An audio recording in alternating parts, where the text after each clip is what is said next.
In this video, we're gonna talk about some really boring shit, but it's very, very important, and it's called process and how do you intake parts, which is something you do hundreds, if not thousands of times a month. You play to win the game. Hello? You will not win, cause I will not lose. Can't be touched. So in our industry, we deal with a ton of parts. And you order parts all day, and it's really funny. I've talked to parts providers, parts vendors, and they say essentially 20% of the parts they sell end up coming back. So this video is not about ordering parts correctly because hell, we haven't figured out how to do that real well. This is about organization, right? And one of the biggest areas we lose, or there's shrinkage, or we lose margin, is by inappropriately handling the parts. And we have a way for all of the intake of the parts, and we have a process for all of the parts return, right? And those are two different videos and two different things. But it was really funny. So we use a sales training coach because I stink at sales training, and we really don't have anybody in our building that's great at sales training. So we use a sales training coach, and he was in here, and he flew in. He's been in our shop, and it was really funny. He's telling me the story, and I'm like, so he's in for half a day. I'm like, what do you think? And, how's it going? And he's like, well, I don't know if you're great at selling. And I was like, yeah, I don't think we are. But he said, you're super organized, right? And I don't want to overstate it. I don't want to overdo his words, but he was pretty impressed with our organization. And one of the funny things he said was, I go to shops for 2 days, and I essentially spend 2 days just trying to figure out what it is they're doing. He said, I walked in here, and I knew exactly what you were doing. Like, it was very, very clear. And one of the reasons is because there is process, there is procedure, and one of the big things we do is a parts intake process. And I won't go into the specifics, I won't go into the boring details of it. I'll be happy to post this. I'll be happy to help you guys figure out a parts intake process that is better, suited for you. We deal with a lot of parts every day. And our building isn't very big, so we're pretty confined, so ours is pretty tight, and we're on it. Right, like one of the things I've learned with parts intake is you got to stay on it constantly, right? Or it just eats you up, and you fall. So it's like everything else. You procrastinate, you fall behind, and then the task or the project of cleaning it up is like a million times harder. But we have a full, right? And I know this is geeky, and I know this is nerdy.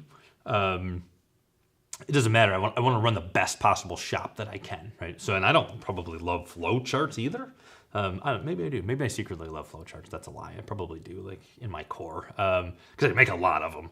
But and I can give you guys some tips on how to make flowcharts if there's ever any request for that or whatever. I'd love to walk through the flowchart process. So make comments, send me emails. Like, I'll love to make a video on how to make flowcharts because I lie. I totally love making flowcharts. But this is it's a process for us. We have 4 advisors, right?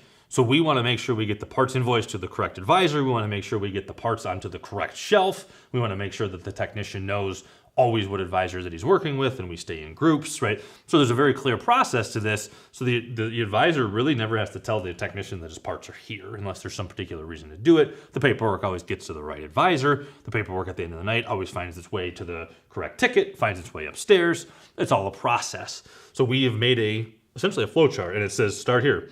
The first thing we do every single time a parts delivery driver walks in the door, and oh, by the way, guys, be nice to your parts delivery drivers. Those guys are golden, right? We do pizza parties for our parts delivery drivers. Why? Because A, they're humans and they matter, and we care about them, and we care about all people, because guess what business we're in? We're in the people business, and we just want to radiate that to everyone that we do business with. But they bring your fucking parts, right? You want them on your team, right? So we say all the time, hashtag, right? I used to say it all the time. I don't say it as much because I don't talk to them a ton anymore, but STS, right? Straight to South Street, right? So I'd always say hashtag straight to South Street, right? Or hashtag STS. Why? Because they're bringing you the shit that you need to fix the cars. And if you're on their good side, guess what? Guess what they do?